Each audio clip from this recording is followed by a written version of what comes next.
We live in a world that sells us the lie that our net worth determines our self-worth. Every time you scroll through a feed or you walk through a mall, you're being told that you're only one purchase away from being enough. But what if the secret to freedom isn't having more, but realizing you can't be bought? So today we're silencing the noise of comparison to hear the truth of contentment.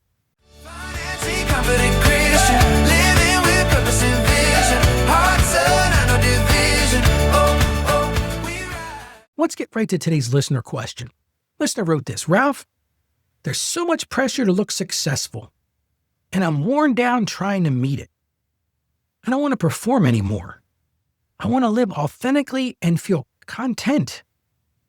But comparison keeps tugging at me and making me question if what I have is enough. How do I practice real contentment when I'm surrounded by messages that I should want more, be more, have more? I need to find freedom from this. I can feel you on that one. We all need freedom from that. And I want to start off with a big idea today. Contentment is not the fulfillment of what you want, but it's the realization of how much you already have in Christ. Today's going to be about faith and finances completely merged together.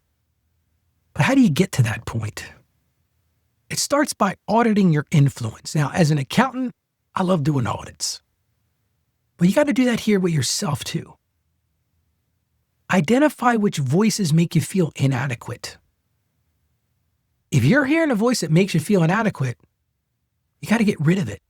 If certain social media accounts or certain friends consistently trigger a sense of lack, give yourself permission to create distance. If you've got a friend that makes you feel that way, I'm going to say something strong. They're not your friend. They're just not your friend. That's not how friends treat each other. If you've got an app or a social media account that's making you feel that same way, that's not your friend either. You're never going to find peace in a place designed to make you feel restless. In my personal view, most social media is designed to make you feel restless because guess who pays for social media? Advertisers. It's all about making you want more. And that's a hard thing to battle in our flesh. And one of the ways you can do that is define enough for yourself. The world is never going to give you a finish line. So there's always going to be something else. Oh, I need this, I need that. There's one more thing, one more little thing, one more vacation, one more car, one more vacation home.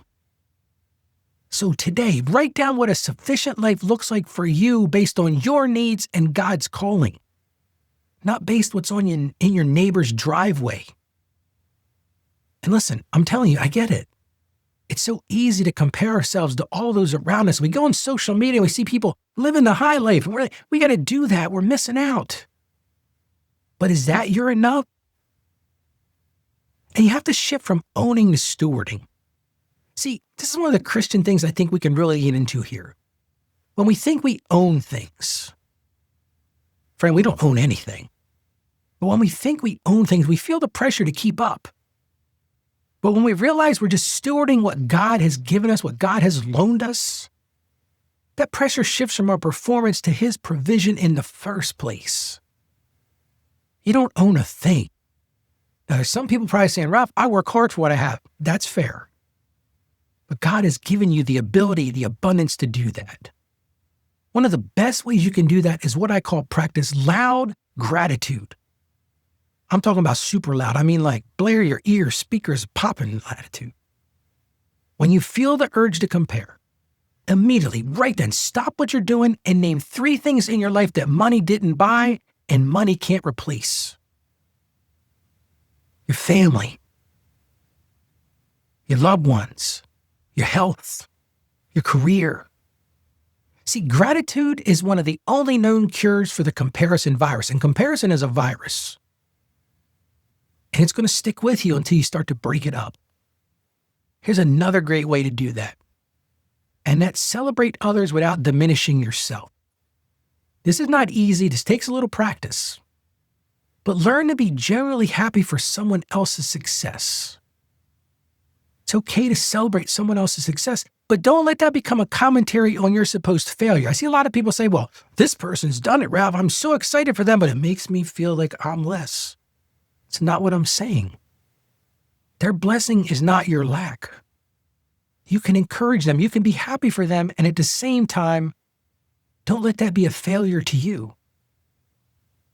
Here's my encouragement for you for today. You're already fully known and deeply loved. No upgrade can add to that truth. That is a truth. So here's my encouragement for you today. Here's your win-win for today. I want you to take 5 minutes today to write a thank you note. Nobody does this anymore. I'm not talking about a text, an email. I'm talking about on paper to someone who has blessed you.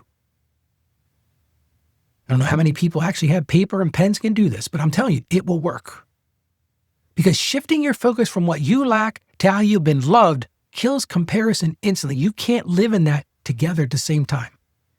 You want to send me a message? That's cool too, but send somebody a handwritten thank you note. Thank them for what they've meant to you, what they've meant in your life.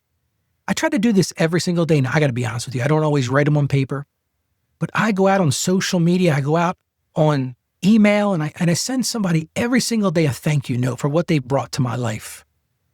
And when you do that, man, it kills that comparison virus instantly. Let's look to scripture. We're going to go to Galatians chapter 1, verse 10. It says, am I now trying to win the approval of human beings or of God? Or am I trying to please people? If I were still trying to please people, I would not be a servant of Christ. That one's sharp. But it provides the ultimate filter for our spending and our lifestyle. Are we acting for an audience of many or an audience of one, the only one that really matters? How about we pray to him right now? Lord, I pray for the heart that feels less than today. Break the chains of comparison that keep us bound to budgets we can't afford and lives we weren't meant to live. Help us to find our identity solely in being your children. Lord, give us eyes to see the abundance already in our hands and the peace to rest in your perfect provision that you've already given us. And let our contentment be a light to the world that is always searching but never satisfied. And I ask this in the name of Jesus. Amen. Friend, you are enough because he is enough in you. You are enough because he is enough in you. You want us to tackle your financial question on the show? I would love to hear from you. You can send it to us by going to financiallyconfidentchristian.com/voicemail. Yeah, you can go right there. We'll put a link in the show notes. You can record a message for me and we'll play it on the show.